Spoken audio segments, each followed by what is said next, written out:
गणपति बप्पा मोरया। गणेश जी के धूम्रकेतु अवतार की कहानी।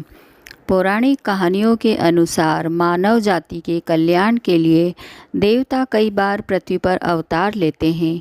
श्री गणेश जी ने भी आसुरी शक्तियों से मुक्ति दिलाने के लिए कई बार अवतार लिए। गणेश जी के इन अवतारों का वर्णन गणेश पुराण में मिलता है। गणेश जी ने 8 बार अवतार लिए। 8वां अवतार धूम्रकेतु के रूप में लिया। तो आइए जानते हैं धूम्रकेतु अवतार की कथा। जब सृष्टि के रचयिता ब्रह्मा जी ने कर्म अध्यक्ष पद सूर्य भगवान को सौंपा तो सूर्य देव के मन में अहंकार आ गया था और उसी समय सूर्य देव को छींक आ गई, जिससे महाकाय राक्षस उत्पन्न हुआ। तब दैत्य गुरु शुक्राचार्य ने उस असुर का नाम अहंतासुर रखा और उसे अपना शिष्य बनाया।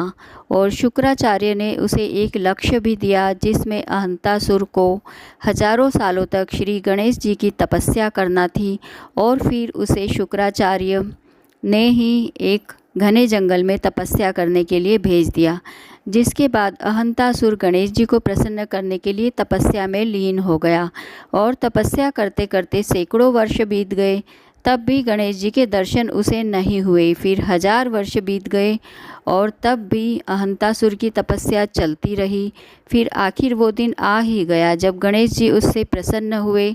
गणेश जी ने अहंतासुर को दर्शन दिए और वरदान मांगने को कहा।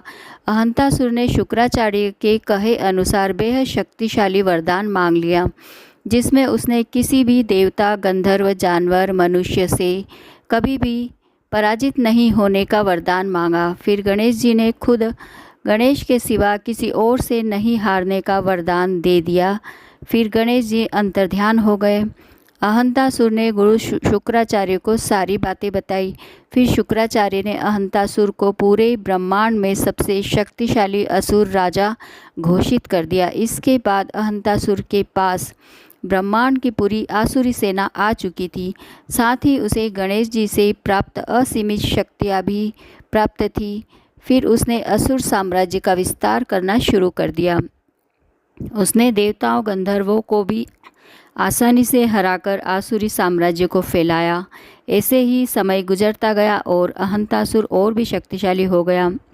फिर एक दिन उसने स्वर्गलोक पर भी आक्रमण कर दिया और देवताओं में आतंक फैलाया और स्वर्ग पर भी अधिकार जमा लिया। धीरे धीरे उसने दैत्य गुरु शुक्राचार्य की बातें मानना भी छोड़ दिया, क्योंकि उसकी ताकत, अभिमान 7वें आसमान पर था।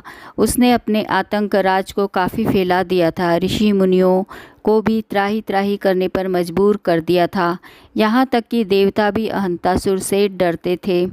आतंक से थक हार कर सभी देवता त्रिदेवों के पास गए और उन्हें अपनी समस्या बताई। त्रिदेवों ने भी सभी को श्री गणेश जी का ध्यान करने को कहा। सभी देवता भगवान गणेश जी की आराधना करने लगे। कई वर्ष बीत गए। आराधना करते करते गणेश जी प्रकट हुए और देवताओं ने उन्हें अपनी समस्या बताई। तभी गणेश जी ने आश्वासन दिया अहंतासुर को दंडित करने का, जिससे सभी देवता निश्चित हो गए। फिर गणेश जी ने स्वप्न में अहंतासुर को दर्शन दिए और समझाया भी, लेकिन अहंतासुर के अत्याचार देवताओं पर कम नहीं हुए। फिर गणेश जी को क्रोध आ गया और उसी भयंकर क्रोध में भगवान गणेश जी ने विकराल धूम्रकेतु अवतार ले लिया। फिर वे निकल पड़े अहंतासुर को मारने। फिर अहंतासुर का पूरा असुर लोक कांपने लगा। ऐसा लगा जैसे भूकंप आ गया हो। फिर वहाँ भगवान गणेश जी का आगमन हुआ। धूम्रकेतु के रूप में उन्हें देखकर सभी असुर थर थर कांपने लगे। फिर उसने अपनी पूरी सेना को लड़ने का आदेश दिया गणेश जी से। भगवान गणेश के धूम्रकेतु अवतार के एक ही वार से पूरी सेना धराशायी हो जाती है और असुर अहंतासुर अकेला रह जाता है। फिर उसने गणेश जी की दी हुई शक्तियों का उपयोग उन्हीं पर करना चाहा और अंत में गणेश जी से वह माफ़ी मांगने लगा, उनके चरणों में गिर पड़ा। फिर गणेश जी ने उसे सीधे पातालोक में जाने की आज्ञा दी और उसकी शक्तियों को भी गणेश जी ने छीन लिया। फिर अहंतासुर सीधे पातालोक चला गया और सारा ब्रह्मांड आज़ाद हुआ। असुरों के आतंक से मुक्त हुआ।